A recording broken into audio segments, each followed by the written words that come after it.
This call is now being recorded. Good afternoon, shall we start now? Good afternoon, ma'am. Shall we start now? Yeah, sure. Yes, ma'am. Thank you. Good afternoon, all. On behalf of IOT Academy, I welcome you all for the second session of National Level Faculty Development Program on NAAC Assessment and Accreditation RAF. Let me introduce the resource person of today's session, Dr. Rita Chauhan. She is the head, Department of Economics, St. Aloysius College, Jabalpur, Madhya Pradesh. Her educational qualifications include MA, B.Ed, MPhil, and PhD. She has 15 years of teaching experience. She has published a book entitled Rural Non-Farm Economy of Madhya Pradesh.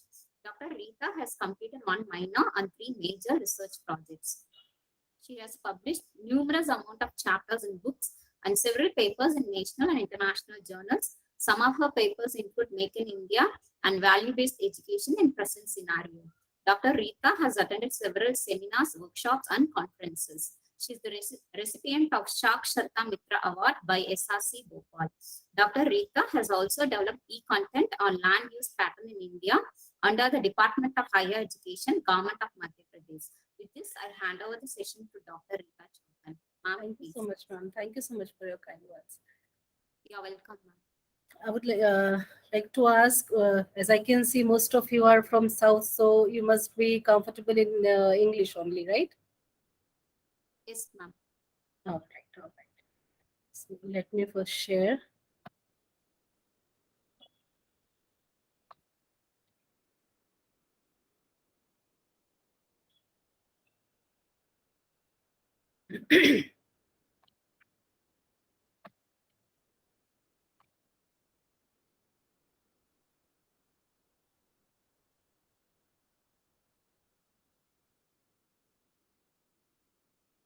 Yeah, ma'am, his presentation is visible?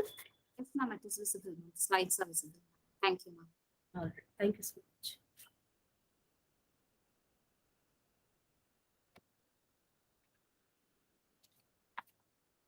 Okay, as madam has already introduced myself, actually I'm from St. Aloysius College, Jabalpur. And next 1 hour, I'll be talking about the criteria 2, which is teaching, learning, and evaluation.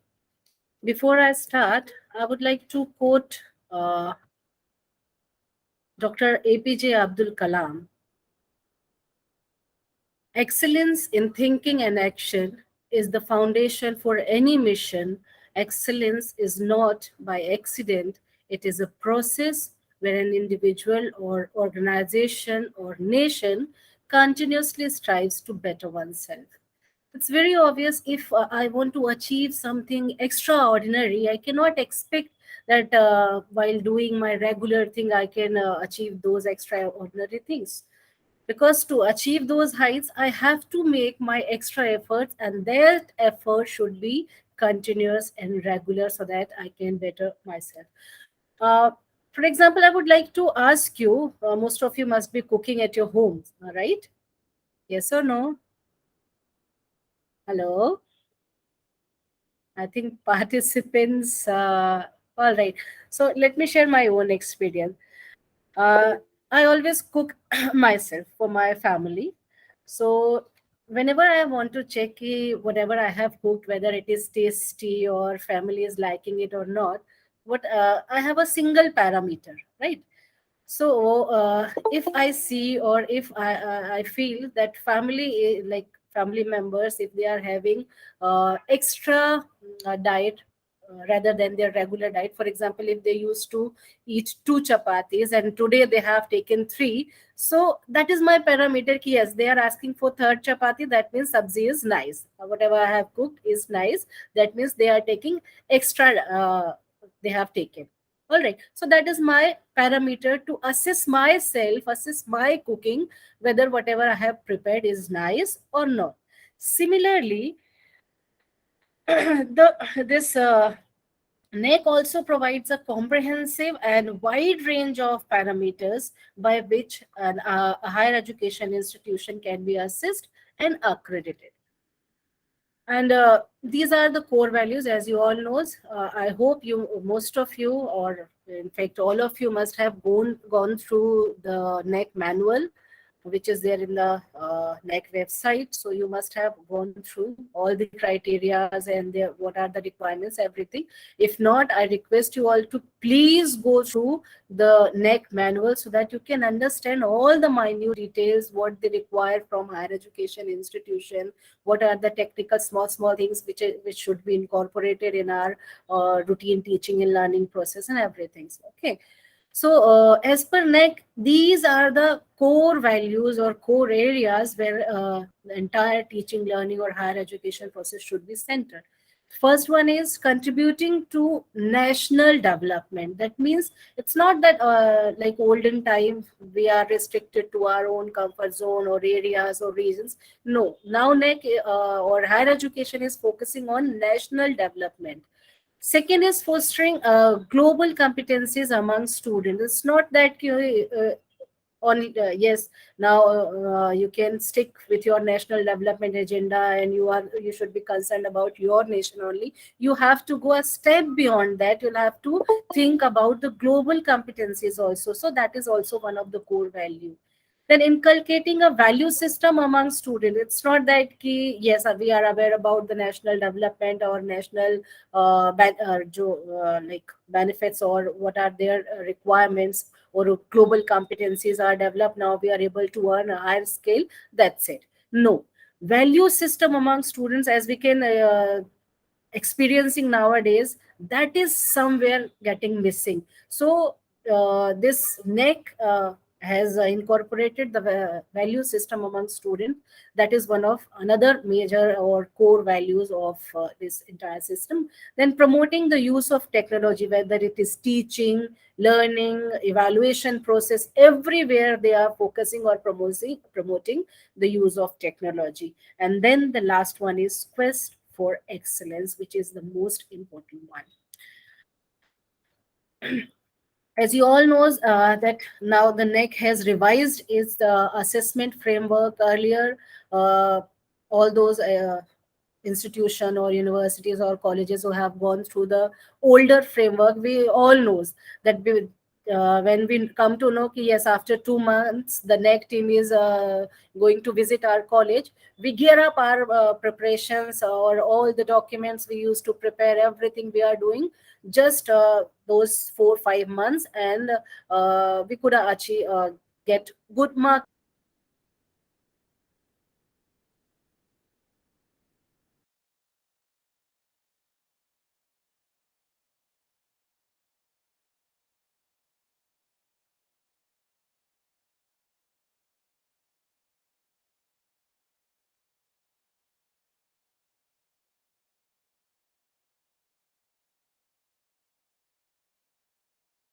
Won't be possible and you won't be able to score good marks, because the entire like what you can say, the shift is from qualitative judgment to data based quantitative indicators.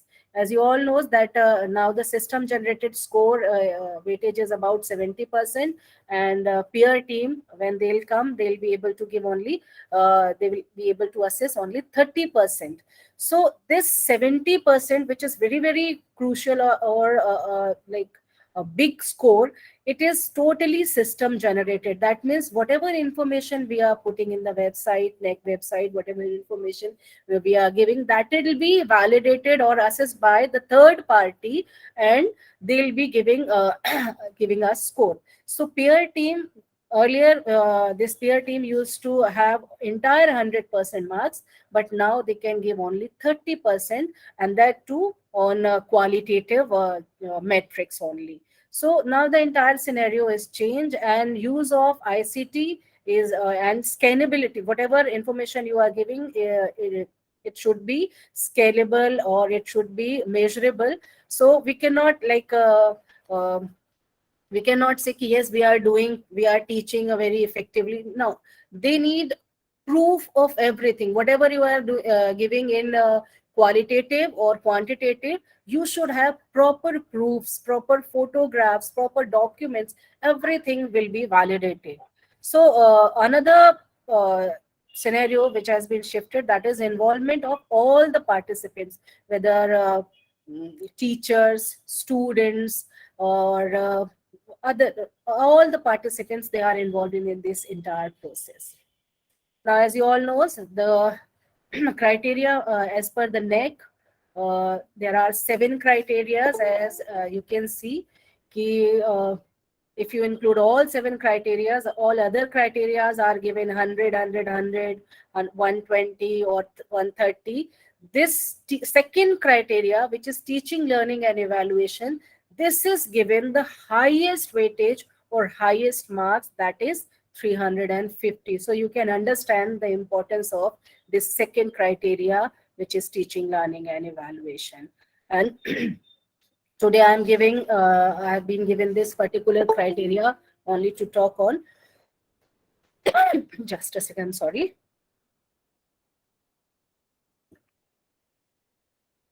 So I'm directly coming to the criteria 2.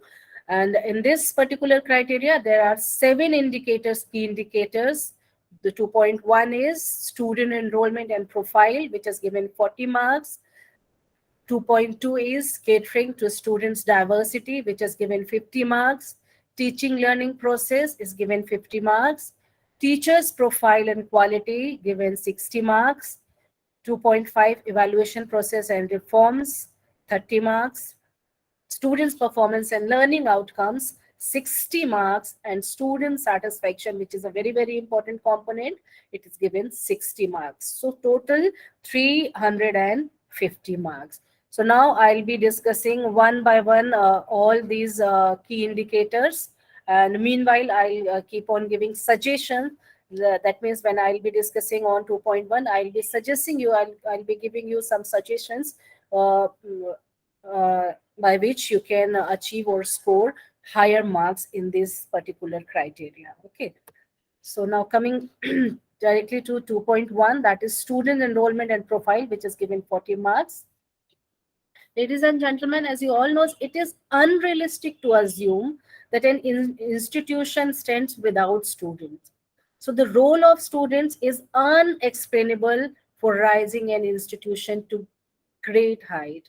As per the guidelines of NAAC, the process of admitting students to the programs must be through a transparent, well-administered mechanism, complying with all the norms of the concerned regulatory or governing agency, including state and central governments.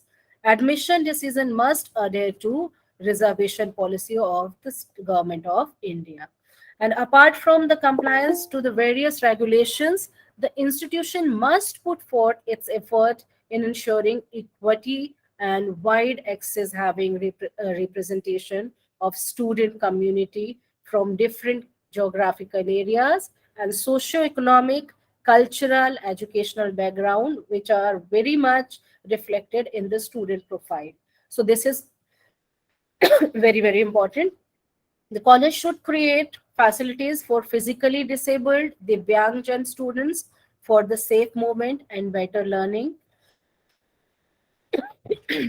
So sorry.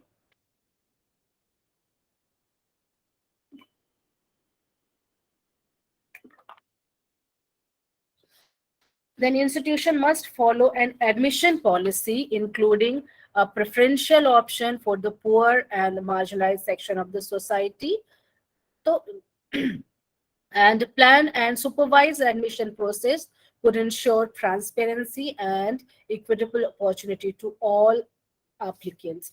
So, as I told you, under this particular key indicator, there are 2 important points, that is average enrollment and average seats filled in the reserved category. So both the points are given 2020 weightage or 2020 marks. And if you look at the SSR, this is how you'll have to fill the information. 2.1.1 as number of students admitted year-wise during last 5 years. That means every year you'll have to prepare a database mentioning the different categories of the students admitted, the number of sanctioned seats year-wise during last 5 years. So, for example, if this year we had 500 seats, so how many seats are filled in this particular year, then again next year, then so total last 5 years we'll have to give detail, what was the status, how many students are admitted, and how many seats were sanctioned for that particular post. Under 2.1.2, that is average percentage of seats filled against seats reserved for various categories, that is ST, SC, OBC, Divyangjan, because as per the government rules or their direction, there may be seats reserved for these different categories. So as per, if you are a normal or general institution, if you don't comes under that minority category, you'll have to prepare a database including all these categories, and you'll have to mention how many seats were allocated to these categories and how many of them are filled. So this is again, it will be for 5 years, year wise we'll have to mention category wise, and for that you'll have to prepare a database. Okay, so wherever you have any doubt, please you can ask me, feel free to ask. Okay.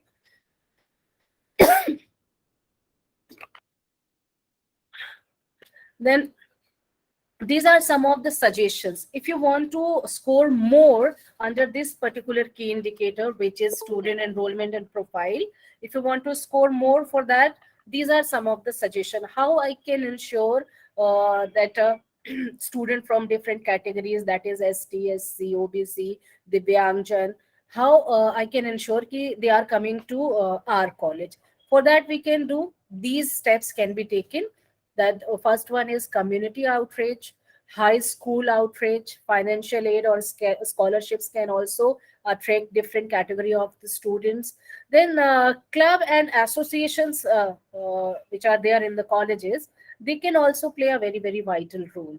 Then climate and inclusiveness, that is also one of the very, very important aspect. For example, if a student is coming from such a background, he is not like very, very comfortable in this college, we'll have to create an inclusive environment so that they can feel at home. If we are if we are going some tribal areas and we are encouraging those students to come to our college, we'll have to make them feel comfortable on so this environment or climate inclusion, this is one of the very, very important aspect which can be taken care by the teachers and administration. Then multicultural newsletters can also play a very, very important role. For example, as I told you earlier also, these club and societies can play a very vital role. Suppose I'm organizing some cultural activities, I can ask those students, for example, a particular tribal group, I can ask them to represent their culture or represent their dance style or singing style, anything. So they'll be feeling ki, yes, we are also like they will feel wanted, they'll feel when they lead, they will feel very comfortable and they will encourage others also to come to your institution. Okay. So these awareness programs can also play a very, most of you must have NCC, NSS, they can play a very, very important role to spread such awareness. All right. Now coming to the 2.2, that is catering to students' diversity, which is given 50 marks. As you all know that all students can learn and succeed, but not in the same way and not in the same day. It is rightly said. Because every student, they have their own requirements, they have their own positives, negatives, they have their own different learning styles. So youth, as we all know, youth is the future of nation, and hence it is extremely necessary to give special attention by higher education institution to admit and serve the diverse categories of students. For that, we'll have to focus on these basic things. For example, we'll have to look at their needs,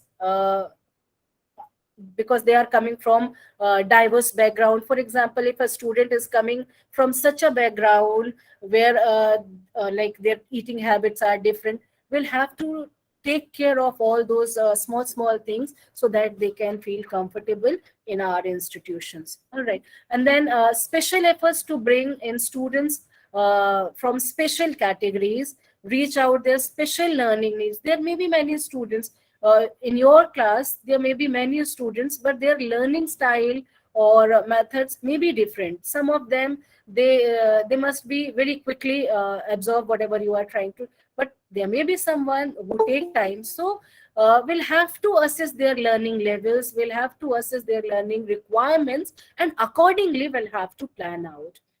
Then understand possible variations over years and how and what is done to deal with. This is again one of the very important aspects. So this 2.2 is divided into two categories, that is assessment of the level of students when they are entering to your college, and accordingly you'll have to plan out the different activities, and then full-time teachers ratio so that you can guide and mentor those students. So SSR, it is given like this. The question which will be asked under this particular category is like this. This is actually a qualitative, 2.2.1 is a qualitative metrics. So here you'll have to give a description of in 500 words that the institution, how your institution is assessing the different learning level of the students. So I hope most of the colleges from where you belongs to, they must have this advanced and slow learners category they must have prepared. That should please remember, this should not be very obvious. That means if you reveal in front of the one student that you are advanced learner, and if you say another student that you are slow learner, and that is why we have create a different form of activities for you because you are slow, it is not it will have a negative impact on the student. So a teacher can quietly assess with the help of different activities. It can be like written or oral or different diagnostics test you can take. With this you can find out yes, these are the students who are advanced, and these are the students who are little low learner. So accordingly you can plan out, but don't reveal in front of the students.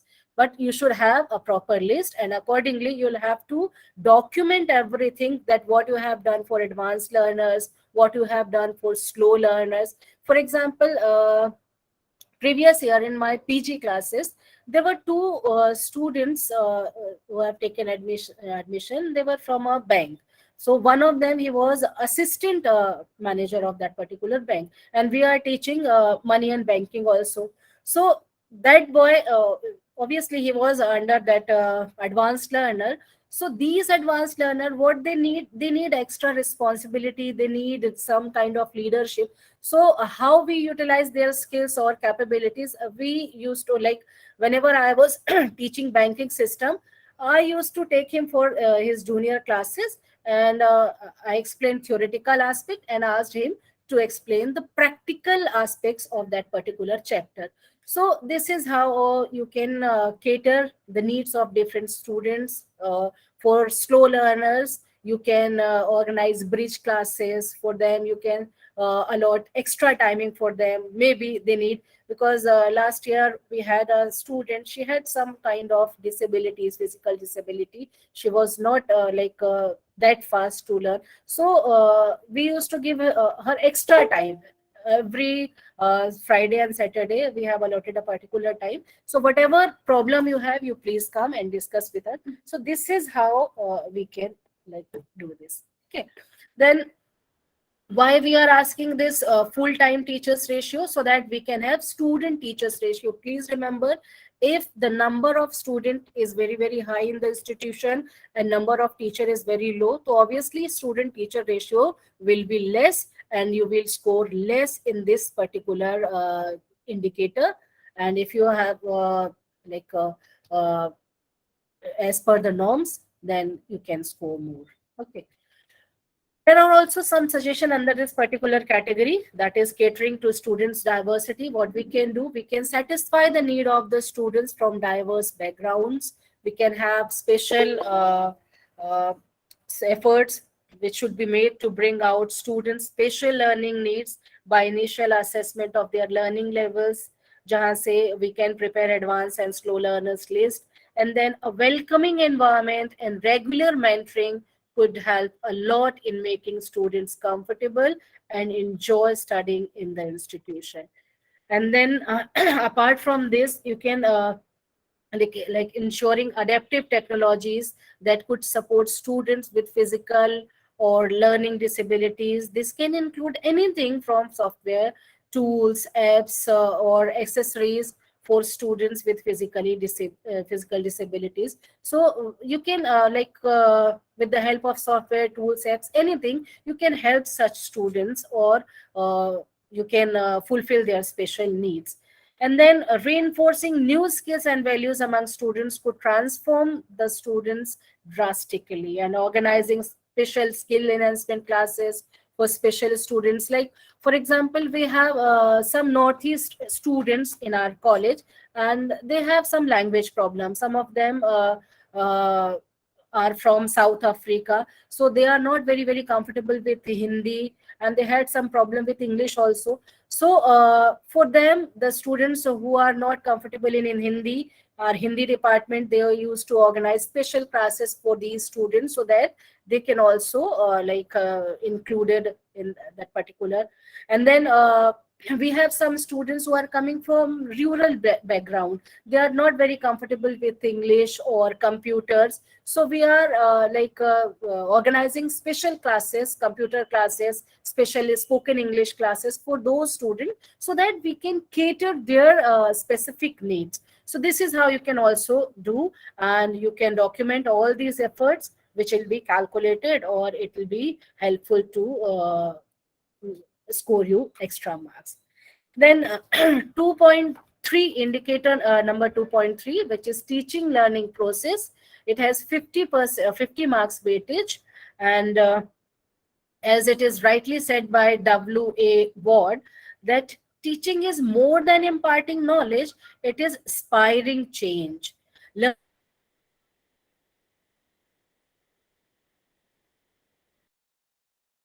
Quality education contributes directly to the capacity of an individual. And the process of teaching learning is the utmost crucial aspect of the entire system of higher education.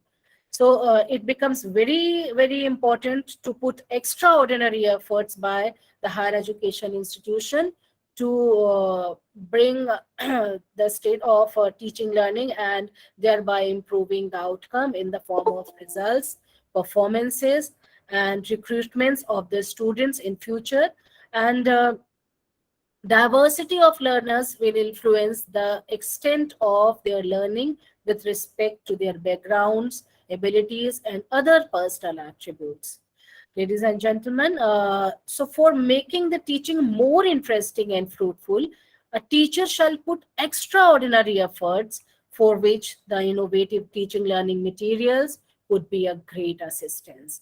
So you'll have to focus on certain areas which is indicated in this particular aspect, that which extent you are influencing the diversity of your students, and the teachers' learning modalities to be more relevant to the learners, the learner-centered education through participative, experiential, and collaborative models create a feeling of responsibility among learners. So these are some of the steps which are taken care under this particular point. And under SSR, this is how you'll have to prepare.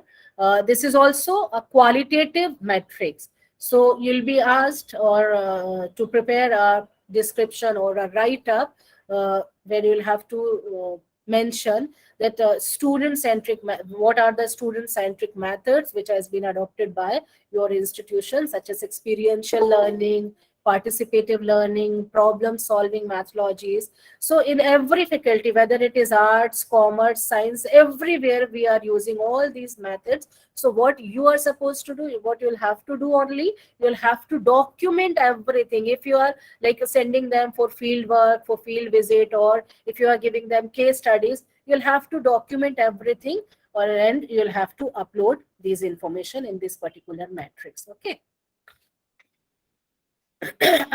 Then if you asked about under 2.3.1 student, there are many student centric method. What I suggest you, if you have B.Ed department, or you can organize a short course on these student centric methods.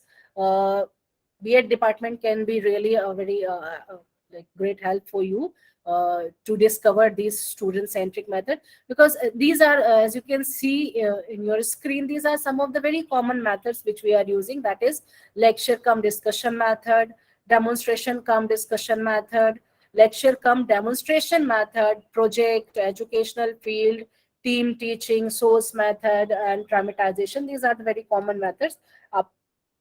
Apart from these methods, there are some other methods, as you can see in your screen. Analytical method, inductive, deductive, we all are using. Then case studies, you can enhance case studies, problem solving, assignment, most of us we are giving. Then tutorial, drill practice, think, share, pair, role play. So there is a huge list, mind mapping, brainstorming. So there is a huge list of methods which can be incorporated, uh, like which suits your particular subjects or a topic which you are going to teach in your particular class. So it depends on the topic or the subject you are teaching. Accordingly, you can do this. Okay. Then 2.3.2, that is ICT enabled tools for effective teaching. As you all knows, nowadays that is one of the very, very important component. Every teacher, we cannot survive with only chalk and duster, chalk and talk. We'll have to versatile ourselves. We'll have to come out of our comfort zone. We'll have to intensively use these ICT enabled tools so that we can make our teaching effective. Okay. uh, Quality, here the NEC asks us to focus on quality of learning, which depends on teachers readiness to use technology. Corona has so many negative impacts, but one positive impact which I can see in the field of higher education, most of us, we have learned how to use this ICT, because during Corona, most of us, I think all of us, we have earlier, the people who used to say that I'm not comfortable with these technical tools for teaching, but most of them, they have used these ICT tools during Corona. So we can do, if we decide, we can easily do it, and we can make our teaching very, very effective. Teacher, then use of digital resources to be individualized, creative, and dynamics. As you all know, NAP has so many things. They have so many changes they are bringing. So obviously, whatever you are teaching, you can have your YouTube channels. You can have your recorded videos, which can be uploaded. If you analyze foreign universities, you'll find whatever teachers are teaching, that is uploaded in the website in the same day. The video is uploaded. So accordingly, we'll also have to do this, whatever we are teaching. If some of the reason, if a student who is not able to attend your class, he or she can easily assess whatever you have taught today. They can like, if they have these options, so we'll have to do this.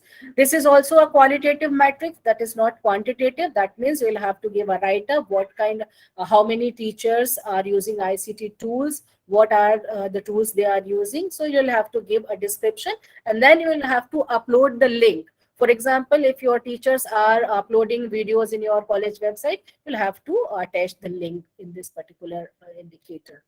Then mentoring to students. As we all know, nowadays mentoring is giving a huge attention, and this is one of the very, very important component. And therefore, the ratio of mentor to student for academic and other related issues. It's not that students need your guidance or your mentoring only in academic field. There are many fields. There are many fields. Like they could have their personal, because most of the time we are dealing with the students, they are coming with their own family issues. Like a few years back, I noticed one of our very brightest students, she was not performing well when I come to, because I was her mentor. when I tried to find out, I come to know that she was going through a kind of trauma, family trauma she was going. So they need mentoring not only in academics but their personal lives, because the age they belongs to, most of the students in the age they are, so they need a kind of mature guidance so that they can overcome their problem. So this is one of the very important aspect. Then upload year-wise number of student enroll and full-time teachers, and assigning mentors to mentee. I hope most of you must have this mentor-mentee system in your college. If not, please start it. And then if you have it, then you should have proper documents. Every year when you are assigning students to the teachers, there should be a proper list, there should be a proper document which should be maintained year wise, that how many students are assigned to how many teachers, who are the students and who are their mentees. So all these documents should be in place. Now, to score more in this particular aspect, these are some of the suggestions that uh, under this 2.3, there are different ways which could be adopted to provide student-centered education using appropriate methodologies like participative learning, experiential learning, and collaborative learning models, classroom teaching along with hands-on experience in laboratories, tutorials, group discussion, field survey, minor research projects, seminars could help in enriching the learners' knowledge and inculcating skill in them. So this is very important. And then the process of learning is becoming more individualized, creative, innovative, and vibrant with the aid of digital resources, which should be there. And then the demand is to show interest by higher education institution in developing such learning resources to enrich teaching learning process. The institution must ensure the implementation of student-centric approach, which could foster a learning environment for the learners, which in turn nurtures exploration of various skills and critical thinking among the students. Apart from this, the academic calendar must be planned well in advance and followed strictly so that proper attention could be given to each activity or relevant event, and maximum participation and learning could be experienced. Then regular improvement in teachers by participating in seminar, conferences, workshops, faculty development programs, and conducting research could further enhance the standard of their teaching. Because most of us, we are regularly attending different FDPs or different programs. If we are seriously doing it or implementing all everything we have learned during these seminars, workshops, it could really add up, or it can be really help us to become a better teacher, or it can help students also. Then after that, 2.4, that is teacher profile and quality. Ladies and gentlemen, as you all knows, this the quality of an education institution very much depends on the quality of its teachers. They are the one who continuously innovate and seek improvement in their work and strives for individual and institutional excellence. It is they who can make proper use of all the above said factors, who can give meaning and life to the curriculum, who can make the books interesting or dull. It's up to us. Okay. And then we can make teaching method inspiring or soul killing. It's up to us.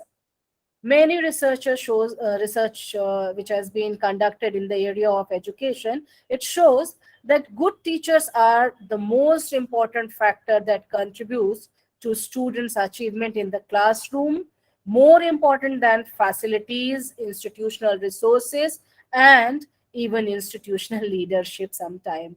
So therefore, the teacher's profile and quality is given sufficient importance in the NAAC accreditation process. As you can see, it is given 60 marks weightage in this entire process. So if you really like want to enhance teachers' profile and quality, you will have to work on diverse, especially administration will have to look at the different prospects like professional development, recognition of teachers' abilities, and initiatives to learn and keep abreast with the latest development and innovation, continuously seek improvement in the work, then strive for individual institutional excellence, or there may be many methods which can be incorporated. So in this particular point 2.4, there are some sub points. The first sub point is because basically focuses on average percentage of full-time teachers against sanctioned posts during the last 5 years. And then the second one is average percentage of full-time teachers with PhD. Because if you talk about the profile and quality, obviously their qualification really matters, and experience, how long they are working in the same institution, it also matters. So in SSR, this is how the question will be asked. Average percentage of full-time teachers against sanctioned posts. That means if you have 100 posts and there are on 80 teachers, permanent teachers, that means if 80 teachers are there, that means only 80% posts are filled against sanctioned posts. And then they are asking in the data template, they will be asking the list of the full-time teachers and the number of posts which are sanctioned. So what I request, what I suggest, whatever posts are sanctioned, it should be filled. It should not be vacant. And we have to increase, or we'll have to promote full-time teachers. And then average percentage of full-time teachers with PhD. It should not be earlier. There are some organization which has been like caught what they were doing before NAAC. For example, if after 6 months the team is supposed to come, they recruit PhD or DLit or like a highly qualified teachers, and as the NAAC is over, they discontinue. So to avoid such kind of practices, this question is asked: the number of full-time teachers with PhD, and they are asking for the number of years they are working in the same institution. All right. Then teaching, yes. So here they are asking about the experience of full-time teacher. That means it should not be ki we have recruited just 1 years back. So that will be fine here. Okay. So the administration will have to focus on this particular area, that they should have full-time teachers and qualified teachers. So average teaching experience in the same institution is calculated, and for that they are asking for the teacher, the detailed list of teachers, their PEN number, designation, department, and experience. So these details they will need in that particular document. To score more in this particular indicator, there are some suggestions to obtain maximum score in this key indicator. What we can do, the nature of appointment of teacher in higher education institution should be permanent rather than temporary or ad hoc, so that the percentage of full-time teachers could be more in the institution. Another thing what we can do is, academic qualification of teacher is one of the very important aspect of NAAC accreditation process, and therefore through some incentives, higher education institutions should encourage teachers to acquire higher qualification. Average teaching experience of teacher also plays a very, very important role in getting good score. So the focus of higher education institutions should be on retaining its teacher for a longer period of time, so that the institution could have better and experienced teachers. And this key indicator also comprises the honors and recognition received by the teacher, which should be state, national, and international level. That can be also focused. And then NAAC appreciates the inclusion of teachers from diverse backgrounds. To ensure this, the higher education institutions should try to attract the teachers from other states in different courses, so that we can score maximum marks in this particular key indicator. Now, coming back to 2.5, that is evaluation process and reform. Ladies and gentlemen, one of the major component of our education system is examination, as you all know. Students' evaluation plays a key role in improving the quality of higher education in the country. The education process in any discipline of learning ends with examination. It is extremely essential for the examining authority to revamp its examination and evaluation process while strengthening its integrity and trying to bring in complete transparency in the evaluation system. So therefore, NAAC emphasizes at issues related to assessment of teaching, learning and evaluation process and reforms to increase the efficiency and effectiveness of the system. The NAAC evaluates the quality of assessment processes in a higher education institution on the basis of how well the examination system actually tests the program specific outcomes, course outcomes, quality of questions, transparency in system, extent of development inducing feedback system, regularity in the conduct of examination and declaration of results, as well as the regulatory mechanism for prompt action on possible errors. The focus is given to the prompt declaration of results. So students' complaints, grievances about evaluation and IT integration and reforms in the examination procedures and processes, including continuous internal assessment. So these are some of the focus areas, as you can see, because this is one of the very, very important aspect. So quality dimension of evaluation should be enhanced. Then innovative evaluation practices or should also be there for skill. Then quality of questions, extent of transparency, as I told earlier also, and prompt action on possible errors. For example, student should have there should be a established mechanism where the students can record or can mention their grievances with regard to the results or assessment or anything, and there should be a proper mechanism which can resolve or redress all these grievances. In this particular aspect, there are it can be divided into two parts. The first one is internal assessment and the second one is grievances, because most of the teaching like courses everywhere, internal assessment is one of the very, very important aspect, and it is given heavy weightage.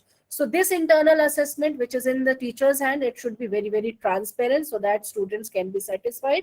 And if there is any grievances, internal examination related grievances, it should be transparent, time bound and efficient. Redressal should be ensured of all these grievances. It is also a qualitative, both 2.5.1 and 2.5.2. These are qualitative, comes under qualitative metrics. And here we'll have to give a description or 500 words write up on this particular aspect, and where they will be asking mechanism of internal assessment, whether it is transparent, robust in terms of frequency and mode. That means you should have a variety of activities for assessing the students' achievement, and then mechanism to deal with internal examination related grievances, whether it is transparent and time bound and efficient. So both the points you'll have to prepare a detailed very, very specific write up, and you will have to upload. But apart from write up, you should have proper detailed document of all these, how you are doing it, your minutes and everything. It has to be uploaded. It should be maintained properly. And to score more in this particular aspect, there are some suggestions that higher education institutions should incorporate a wide range of evaluation process which runs parallel to the curriculum delivery. It should not be that yes, when the syllabus will be completed, then we are going to evaluate. No, every like it should be very like if I have completed unit 1, I'll have to evaluate my students what was my pre-decided learning objective of that particular unit. It should be evaluated after the completion of that particular unit only, so that I can easily assess. And then it should be ensured that the number of days from the date of last semester end and year end examination till the declaration of result is less, which shows the results are declared timely. For example, if examination are over 1 month before and still I am not able to declare the results, that doesn't speaks well about the efficiency of our examination system, which we are running in our college. Then we should work in such a transparent way so that the student complaints, grievances about evaluation can be reduced automatically. For example, in our college, what we are doing after the completion of examination, when the evaluation is done, we are asking, we are showing those answer sheets to the students. They are coming to the department one by one, and they are shown to their examination copies, whatever they have written, what marks they are getting. So if they are satisfied, then okay, they will write satisfied. If they have any complaint or anything, any doubt, so most of the time we resolve it. We tell them that this is the reason why you have got this much marks. But say if there is any genuine cause, or if we find out that yes, the evaluation is not done properly, so the student can go for re-evaluation. So most of the time when we are showing the copies, most of the students, they understand that yes, this is what they have done and this is what why they have got this much marks. So they are satisfied. There is the number of grievances becomes very, very less. Okay. At the commencement of every academic session, yes, this is very important, please remember, and if you can do it in your institution, please do it. At the commencement of every academic year, the student should be made aware of the continuous internal evaluation, that is CCE. What is the mechanism? They should be well aware, which include nature of question paper, marking scheme, various types of evaluation methods, and marking weightage to be given. That means you in advance you'll have to prepare a rubric, and you'll have to explain and communicate to the students, this is how you will be evaluated, this will be the pattern of evaluation. If you will do this much, that will be the scale, and if you'll go beyond that, you will be measured like. So this rubric should be very, very transparent and very clear, so that student automatically they get satisfied, yes, that was the pre-decided parameter, I have done up to that, and that is why I was given this much marks. So obviously such kind of the number of complaints that will come down. Then higher education institutions are expected to integrate IT in the examination procedure and processes, including CCE, and therefore computerization of examination process is a basic requirement to achieve good score in this key indicator. Please remember. So automation of examination system is one of the very, very important aspect which has to be taken care. For example, if you can use OMR sheets, and when the result is out, if you use OMR sheets, the result will be rather than doing it manual, the number and the mark sheet, everything will be the speed of the functioning will be very, very high. So the answer sheet should be shown to the students, as I told you earlier also. It can resolve so many problems, and there should be a well-structured mechanism for students' grievances so that it could be taken care of and are redressed in a timely manner. Now, 2.6 is students' performance and learning outcomes, which is given 60 weightage. I think I have few more minutes, so I'll try to complete it within the time.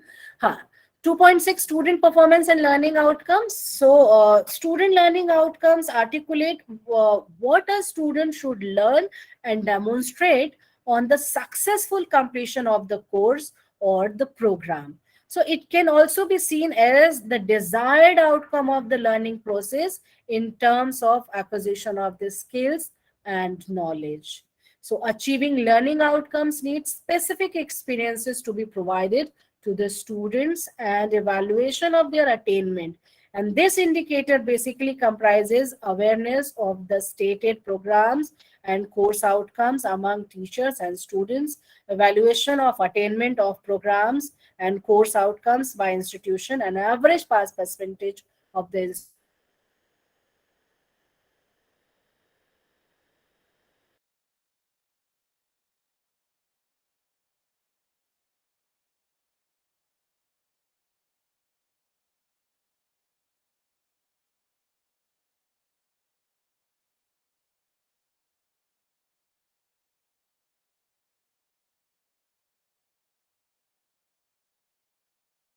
metrics, and teachers and students are aware of the stated program and course outcome of the program offered by the institution. So CO, PO, PSO, the students, how you are informing your students, whether your students are aware of it or not, that is very, very important. Then not only informing or making them aware, another component which focuses on the attainment of the program.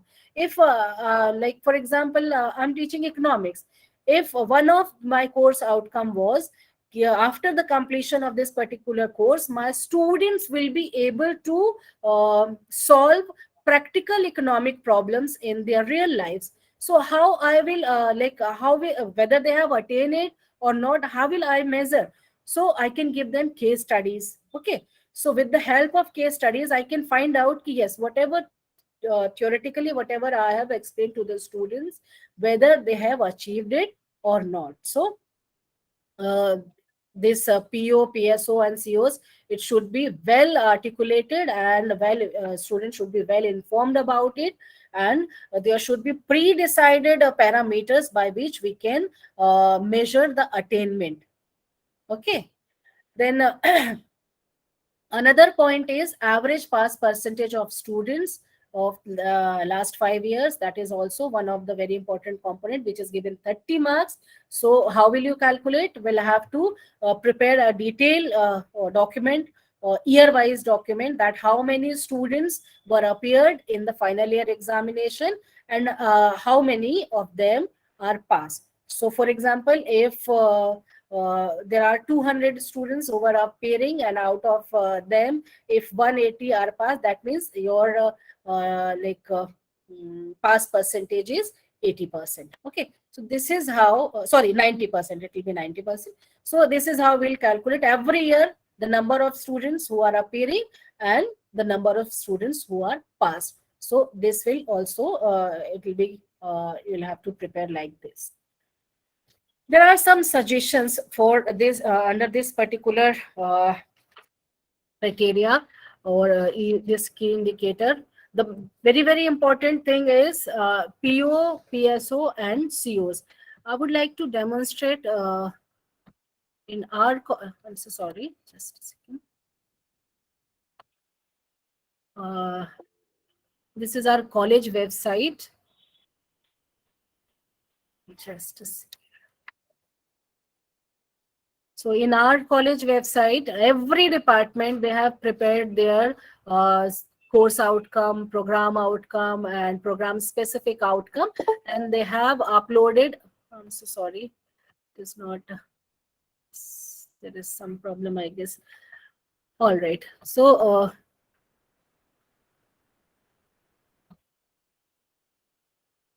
just a second. Hello. Hello. Yeah, ma'am. Is it PPT is visible? Okay, okay. Actually, I was trying to show my college website how we are uploading the program outcome, program specific outcome, and course outcome. So, what you you are supposed to do in your particular institution, you prepare department wise, you prepare it and upload it in the your college website. You can upload it so that students automatically they can get aware of your program and course outcomes, your learning outcomes. And then a learning outcome should be assessed periodically. It should not be like कि, ठीक है, after the examination or at the end of academic session we'll be assessing it. No, it should be periodically. Then course outcome as well as learning outcomes depends upon the nature of course and the subject concerned. So all these outcomes should be explained to students in the classroom. For example, it can be directly or indirectly. For example, if first day I'm going to the class and I'm introducing my subject to my students, same day I should tell them that students, these are the particular learning objectives of this particular subject. That means after the completion of this particular course, you will be able to understand point 1, 2, 3, 4, whatever I have decided for my course. It should be communicated to the students, not only first day, but meanwhile every now and then we'll have to, whenever we are in starting one like a new unit, we again will have to communicate them, yes, now we are going to start unit 2 or unit 3, and these are the learning objectives of this particular unit. So this is how you'll have to drill your students that these are the learning outcomes which we are expecting. And at the same time you will have to explain them, and this is how you'll have to explain the adherence of these PO, PSO and COs. Okay. So every department should plan and conduct all activities in the light of program and course outcomes. The teaching learning assessment process can be reviewed by the IQAC through academic and administrative audit, and the report should be submitted to the IQAC at the end of academic year or academic session. And the feedback obtained from students on the teaching learning process can also help to understand the expectations of the students. That means what they are expecting as a learning outcome. So this is how we can do it with the help of feedback. Then one of the very, very important method, that is exist student survey by all final year students. It can be an effective tool to evaluate attainment of program. That means if a student who has taken economics as a major, I can create, or I can design a small test by which I can easily evaluate yes, whether the student throughout 3 years, whatever I have taught and whatever subjects he have gone through, whether he was able to learn it, and what he have got the adherence as well as attainment, whether the student has attained it or not. So this is how we can do it. And we can have a written oral test. There are many methods by which we can do it.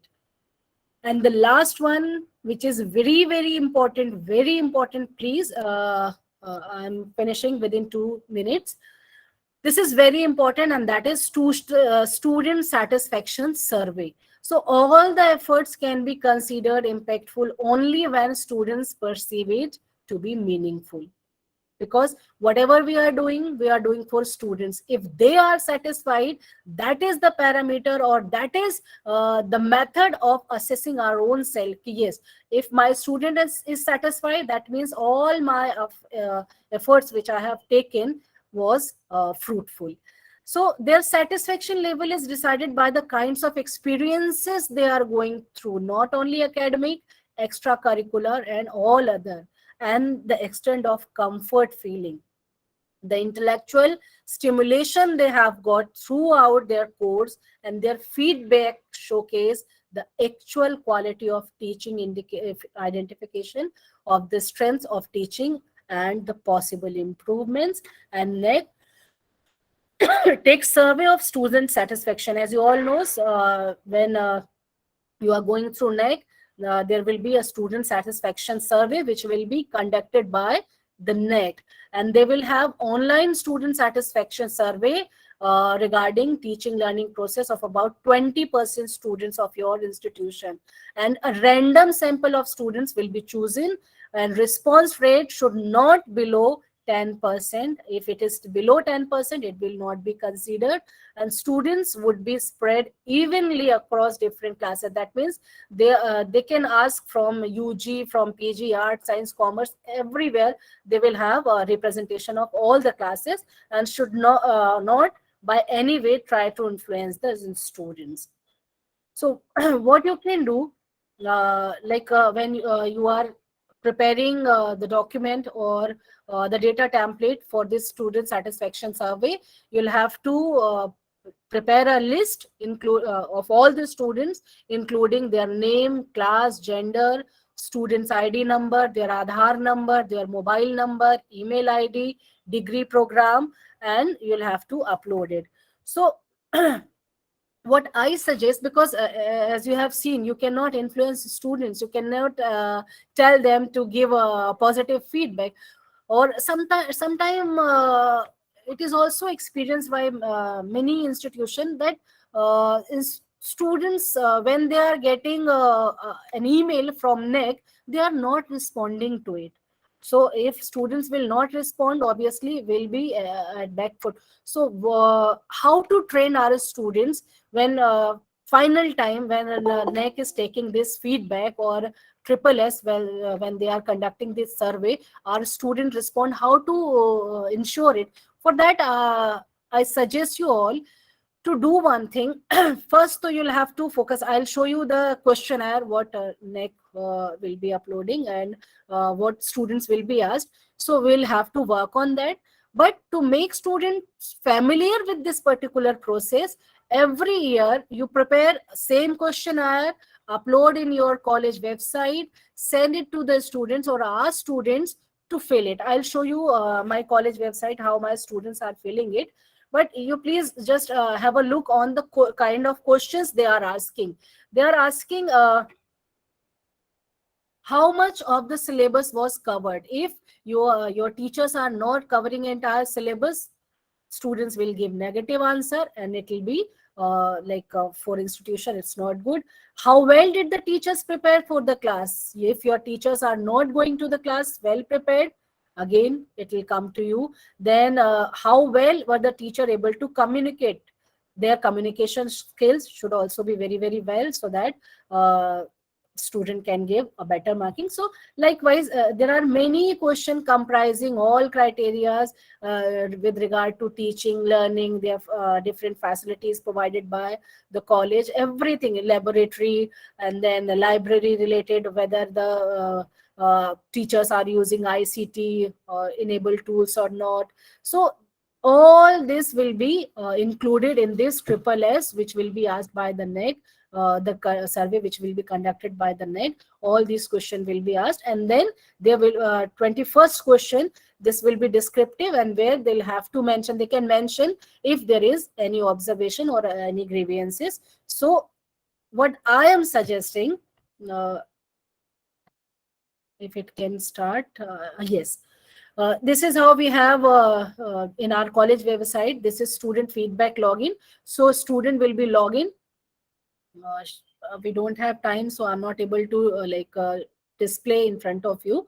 So otherwise, student, when they'll log in, they'll have the same questionnaire which will be which will be uploaded by the NAAC, and then students can easily go fill it. So they will have a practice, they will have a kind of awareness about this survey, and when the final NAAC team will be sending this survey email to the students, they will definitely respond to that, and this is having a very, very high marks, that is 60.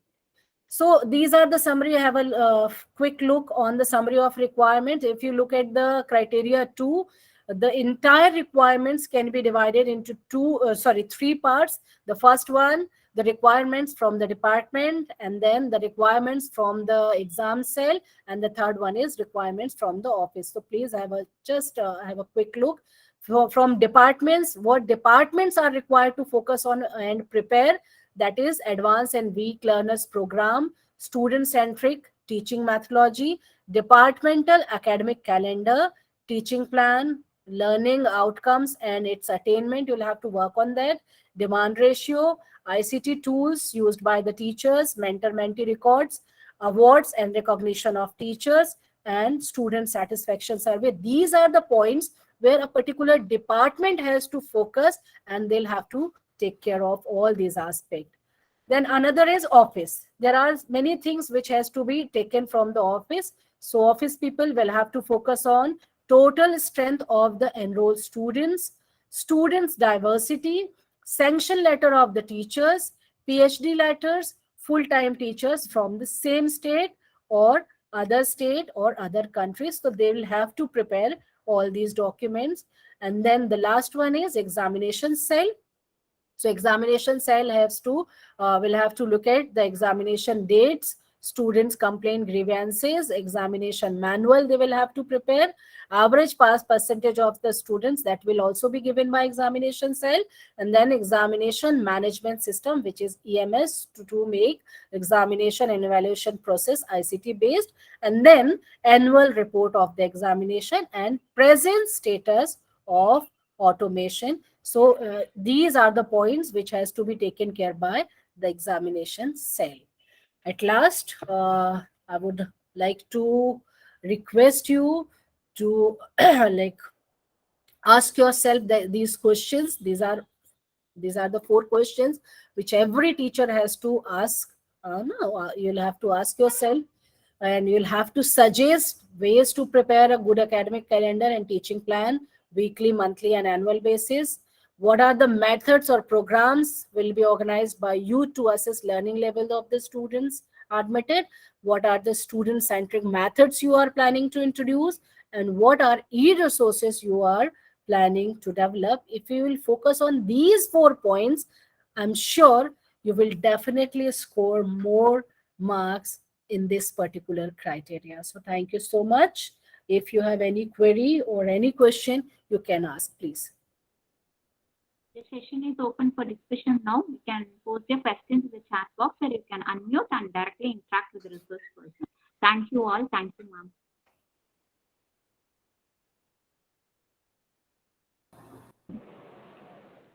Good afternoon, ma'am. Myself, Gauri Suran, KS Rotten Students College for Women. I need one clarification. Nowadays, we are. Hello, my voice is audible, ma'am? Yes, sir.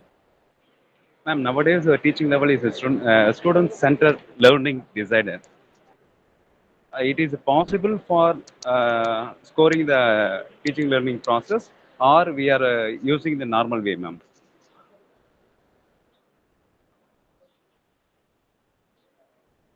Please repeat, sir. What do you want to know actually? Ma'am, I need the clarification about this student-centered learning. Okay. Student-centered learning means most of the time it is seen that a teacher is going to the class. The teacher is well prepared. Okay. So the teacher is going to the class and he explained everything, but he is or she is not not involving the student. For example, I have gone to the class and I have explained, yes, this is the law of demand and this is how it works, and this is inflation, and everything I have explained to the students. But where is the students' participation? If students are participation, they are not only listeners. If they are participating, then definitely they will have a clear their concepts will be much more clear. You'll have to ensure their participation in every aspect, whether you can have any method of teaching, but you'll have to ensure their participation, whether it is lecture, simple lecture method also. You'll have to involve your students. For example, if you are starting a particular lesson, ask few questions to them so that they can feel yes, they are part of that particular class, or they are actively involved in that particular class. So obviously, when you are preparing a write-up, you are asking about the weightage in this criteria. So when you will be preparing a write-up on that particular aspect, you will be able to mention with photograph, with proof, yes, these are the different methods which I have incorporated in my teaching in different topics and how it has been done. Okay. There is a question posted in chat box. Can I read it, ma'am? Yeah, please. May I know best practices in examination evaluation methods? Ma'am, as just now I had given a simple example, best practices means the entire system should be very, very transparent. As I told during that particular point, I have given two examples that if you are preparing a particular, while formulating your syllabus, you should have behind that entire process, you should have a very, very clear notion with regard to how you are evaluating your student on this particular topic or this particular learning outcome. How will you evaluate? So it should be very, very clear. The rubrics should be very clear. For example, if I'm conducting a test or a kind of activity, so everything should be well prepared and well informed to the students. Yes, if you are scoring, if you are writing this much, if you are including this much, you will be getting this much point. So it should be very, very transparent. Like if I have asked about a particular topic, student have only given definition, I'll be giving this much point. If they have mentioned characteristics, I'll be giving this much point. If they have explained it through the graph or a diagram, I'll be giving this much. And if they have given their criticism, if they have concluded, that is the point that will be given. So they will have a very, very clear picture ki yes, if a question is asked, or if whether it is long answer, short answer, so these are the rubrics on which I'll have to work. So they will have a very clear picture on the a framework of our answer, how they will do it. Or that is one thing. Second thing, under best practices, if you are asking, as I told ki, in our college, what we are doing, especially in PG classes, after examination, when copies are evaluated, we are showing to the students, we are calling them in groups, and we are showing them their copies. Okay, so when they are looking at their copies and how it is evaluated, they discuss it with us, ki ma'am, here I have got less marks. Why? Then we explain them. If they're by mistake, because we all are human, sometimes it happens ki if by mistake one examiner has left one question unchecked, so students has find out, she or he can show it to us ki ma'am, this is the question which is unchecked, we can do the needful. So this is how, these are the small things. As I told, during that time also I told you ki ICT incorporation was also very, very important aspect. So you, wherever possible, like for example, if you are taking a unit test, you can do it online, or you can through OMR sheets you can do it. So or evaluation process, there may be many stages you can incorporate ICT. So wherever it is possible, you'll have to focus on 2-3 things. The first one is ICT, how and where you can incorporate it. And the second thing is the entire evaluation process should be very, very transparent. And the third thing, internal evaluation, it should be very, very clear and transparent, so the students are satisfied. So these are the things which you can adopt as a best practices. Can you please explain about tutorial teaching for slow learners, ma'am? What, ma'am? Can you please explain about tutorial teaching for slow learners? Tutorial teaching. Yes, ma'am. Okay. Actually, if you find that there is a student, they take time, they learn, but there may be some students who take time to understand a particular concept. For them, what we can do, like first we have explained them, okay, that this is the concept, these are the different aspects related to this, and these are the practical aspects of this particular, we have explained everything. Okay, what we can do, either we can take test and find out ki yes, the student have grasped this particular concept or not. That is one thing. Second, which you are asking, that is tutorial. If we ask a slow learner that you please explain this particular concept to your friend, not to entire class, you just explain this particular aspect to your friend. So when most of you must have experienced, when we were students, there may be some topics where we have felt a kind of difficulty. But as a teacher, when we were going to the class, we prepared. But during teaching, there may be many concepts which are automatically coming and connecting to each other, and we realize ki, acha, that can be done like that also. So if that slow learner is explaining that particular concept to his or her friend with whom the person is comfortable, if they are explaining to their peers or friends, so they'll be able to understand the different aspect. If there is difficulty, then again student can come and ask us, and I will not suggest you to allocate this class teaching to these weak learners. You can incorporate advanced learner for that, for class teaching, because maybe sometime it can be happen if a slow learner who is explaining in the class, and he if the person is not able to explain, so it can be a matter of embarrassment for that particular person. So don't do it. If you want to experiment this teaching or tutorial with that student, you ask them to explain it, or teach your friend or your sibling, or anybody with whom the person is comfortable. Madam, Rita, madam, I have a question, madam. Ji, sir. The metrics that you have discussed. Yes, sir. At present, we have a revised metric. Yes, sir. It consists of 55 metrics in total. Yes, yes. So you are talking, or you are dealing with the metrics which are followed earlier. So when we go for an SSR, should we follow the earlier one, or should we follow this? No, sir. No, sir. No, sir. You will have to. Actually, it is clearly written that is applied from, I guess, from 2022. I guess June 22 or July 22. So you'll have to go through the recent one, sir. Yeah. So that means what we have discussed here in this metric, there are a lot of changes in the revised metric. There is changes with regard to I guess the word limit. The word limit is reduced. Not only the word limit, madam, regarding the weightage also there are a lot of changes. And the metrics are also crashed down.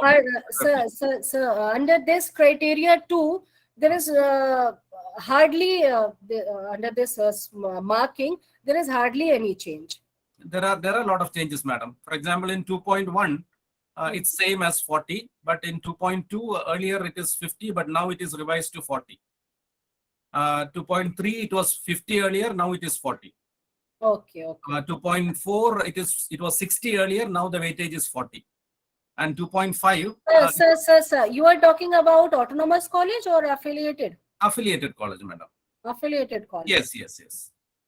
And the significant change is that in 2.6, that is student performance and learning outcomes. Earlier the weightage was 60, and now the weightage is 90.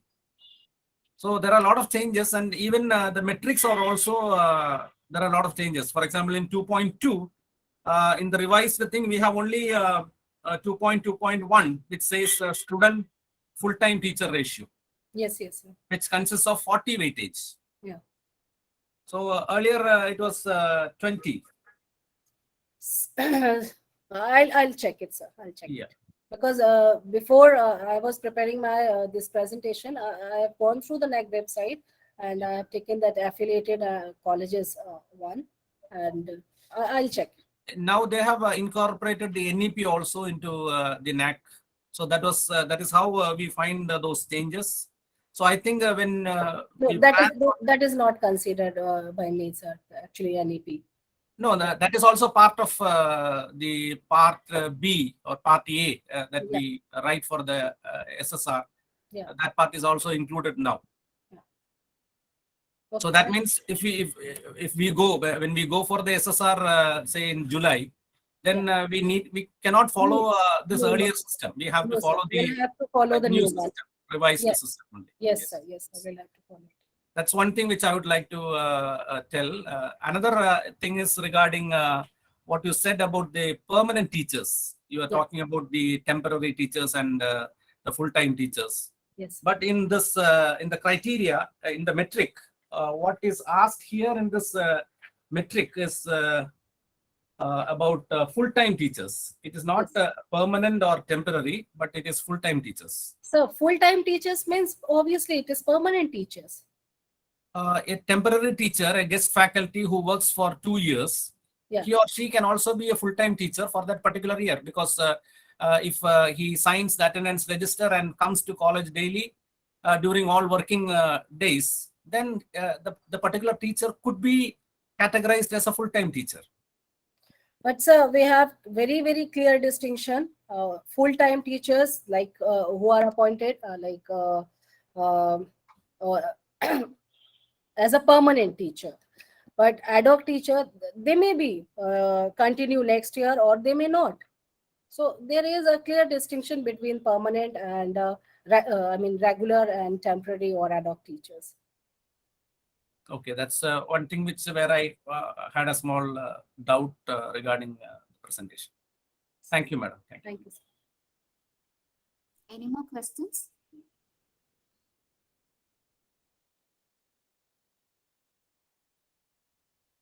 And there is a question posted in the chat box, ma'am.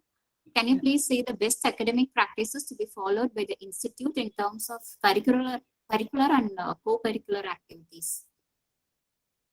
Actually, that comes under criteria one, and then seventh, when you'll have to find out. But if you asked about the that teaching, if you talk about teaching learning, that is criteria 2. So there may be different depending on the subject, depending on the faculty, depending on the kind of institution you have. You'll have to find out, or you have to think about your strength, where you can excel, or where you can work on. So it cannot be we cannot generalize. Yes, if this is best practice for one institution, so that can be followed by. There may be many, but you'll have to think about your strength. You'll have to have your SWOT analysis, and then you'll have to decide. Yes, these are the things which we can do in our institution. So with regard to teaching learning, obviously there may be variety of activities which can be undertaken under curricular, extracurricular, outreach services, everything. So as per your geographical area or your institution or your subject, you'll have to find it out and you'll have to decide. It cannot be generalized. I think there are no more questions, ma'am. Shall we wind up, ma'am? Yeah, sure. On behalf of IOT Academy, I thank Dr. Rita, ma'am, for the interactive, informative, and enlightening session. We thank you once again, ma'am, for the amazing presentation. Your tips on criteria 2 will be very fruitful. And I thank all the participants for joining this session. Thank you very much, Rita. Thank you so much. Thank you. You're welcome, ma'am. Kindly submit the feedback form using the link that has been posted in the chat box. Thank you all.